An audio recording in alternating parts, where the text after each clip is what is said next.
2 जून 2026 रोजी दुपारी 2 वाजता चांदवडमध्ये पाण्याच्या टाकीजवळ मालेगावकडून नाशिककडे जाताना चांदवड येथे एसटी महामंडळ बसनं अचानक पेट घेतला। सुदैवाने यामध्ये जीवितहानी झाली नाहीये। चांदवड येथील खोकड तलावासमोर मालेगावकडून नाशिककडे जाणाऱ्या लालपरी बसला अचानक आग लागल्याची घटना घडली।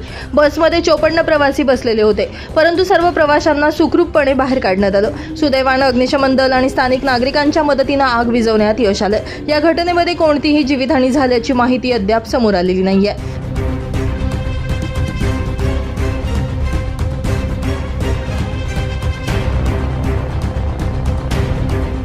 ब्युरो रिपोर्ट, नाशिक माझा न्यूज, खोकड तलाव, चांदवड।